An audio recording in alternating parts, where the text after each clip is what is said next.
Hey, getting ready to train here, so apologize for the lack of $125 golf shirt.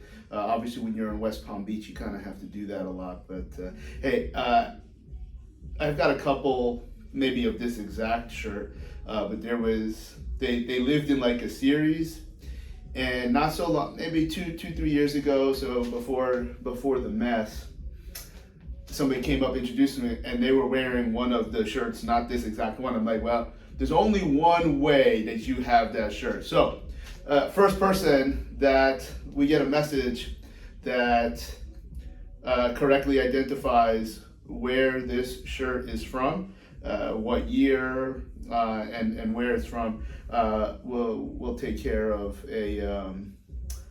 anything you want, single product off of T equals R plus. So we'll have fun with it. This came from my hands down most enjoyable experience in professional sports. So that's where this is from. I can't turn around because then you'll see where it's from. A topic that has come up in a lot of different ways in different contexts, but appears to have the same answer.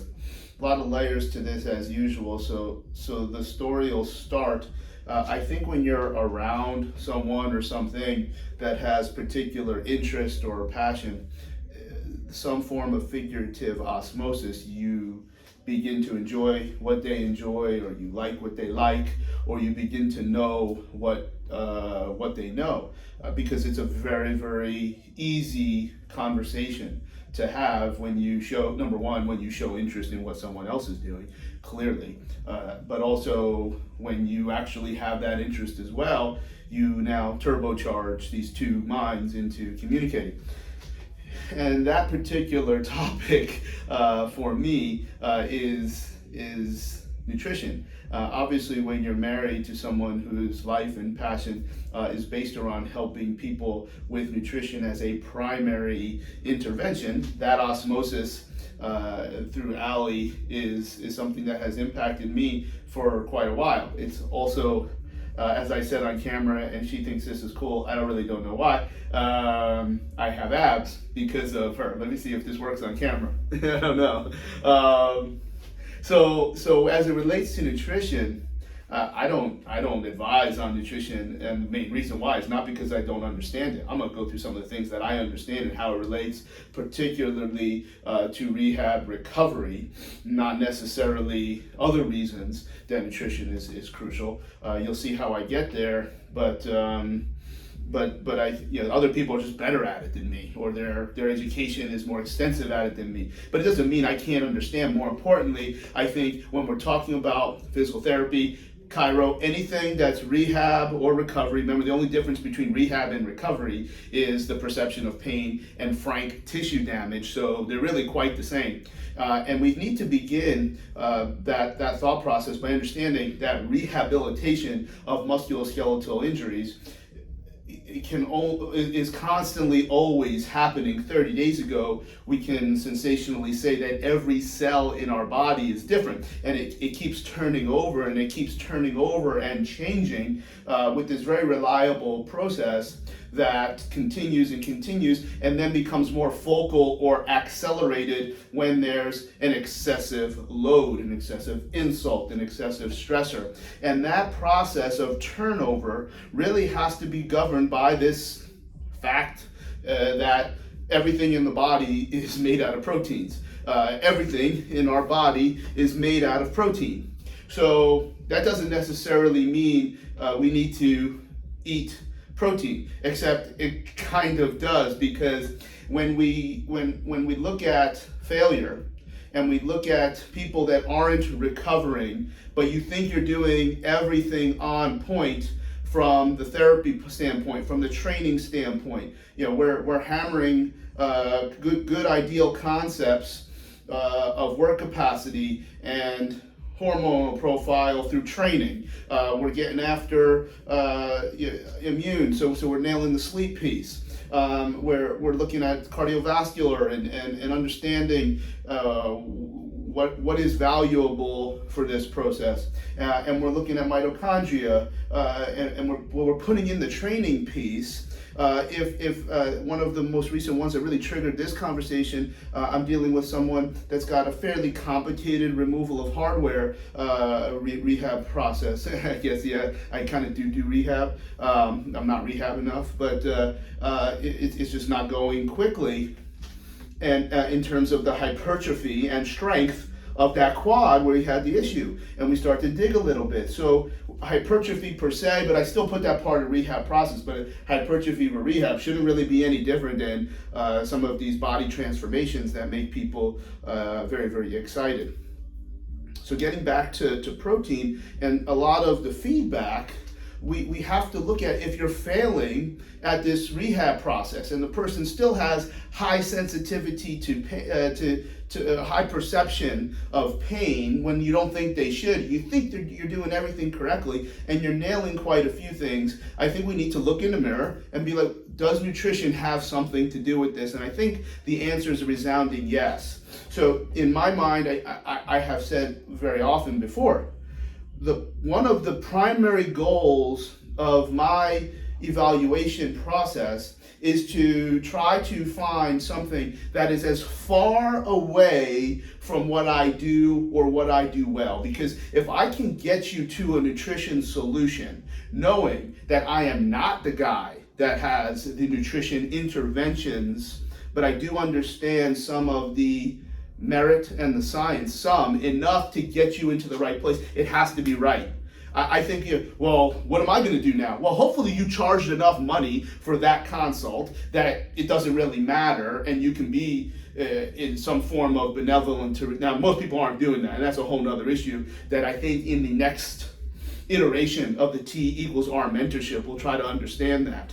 Or maybe you go back to school and you don't jimmy rig it, just like there's probably ways to be a bad physical therapist in a weekend, and many people even watching right now get real excited about. There's probably other ways in a weekend to become a bad nutritionist. So that I'm not suggesting that in any way. I don't think I'm that guy. I think I know, and I remember I say everybody should know everything. It doesn't mean you do it, because someone else has more repetitions and they're going to be better at it than you because hopefully they have made enough mistakes to really have a good, strong belief system. If you don't have a belief system, you're just doing what someone else says, which is what most people are doing in training, nutrition, rehab, et cetera, et cetera. So when you start to ask the question about nutrition and you use a basic screen, which may just be in the form of communication, as it relates to protein, you have to appreciate that, let's say if you're not ingesting enough protein, that doesn't mean one particular food. Foods have all macros. Obviously, some things have very little of others, so we're going to primarily call them a protein. Like chicken is a protein, of course, because it has a significant amount of protein, but also has a little fat. So if you don't have at the end of the day or at the end of the week, if there's not enough protein, well then it can't go here. This isn't going to get bigger if you don't have the building blocks that it's made out of. So one concept is, are you having enough protein? And there's different equations and different suggestions on if you're super active, and people argue. I don't know. So I just know that, like, if you're having, if you're 200 pounds and you're eating 60 grams of protein, and do you even know if you're eating 60 grams? Are you using the fists, or are you actually weighing things, which I think is the biggest struggle to a lot of this, because that's the biggest inconvenience. But in furthering some of those questions, I think the number one thing is actually people don't eat enough, because when there is an injury process, I'd like to think it's like the car is idling, but the car is idling at 4. So if the car is idling at 4, meaning the engine is working and the engine is moving, you need more calories to begin with. And the easiest, outside of alcohol, which is again another issue, it appears that the nutrient that is the easiest and the most preferential for the body to convert into whatever energy, glucose, to run that idle. For someone that has shoulder problem, knee problem, someone that isn't recovering, is carbs. So then that gets us to some other very popular nutrition plans that limit carbs because they think they're going to lose weight. And that can happen, but it's very difficult to happen when somebody's bringing the heat in the gym. Remember, this is based on you're doing everything correct in your rehab program and everything correct in your training program, but they're still not recovering or gaining the relevant rehabilitation qualities. Well, if you limit your carbs, then your body may be using other resources to drive that idle engine and send energy for your body that is already working harder because of fighting off an infection or some kind of illness or a musculoskeletal issue. So you start to use the protein through gluconeogenesis, and which then develops ketones. So that's how the ketosis comes about, and it's, of course, it's more than just doing the process. There's a way to do it that's probably far more precise than what most people are doing. Given some of the things that I've read, is some people think that people have even too much protein to actually be in ketosis. But if your protein becomes the main fuel just to drive the idling engine, then you don't have protein to get here and here. So if you have carbs, your body uses the carbs to idle the engine, and then the protein can get deposited and stored to then support that changeover that we talked about that's different for every 30 days, because everything in the body is protein. So I talked about this for a couple slides, because when you nail this, you can be someone that really stands out.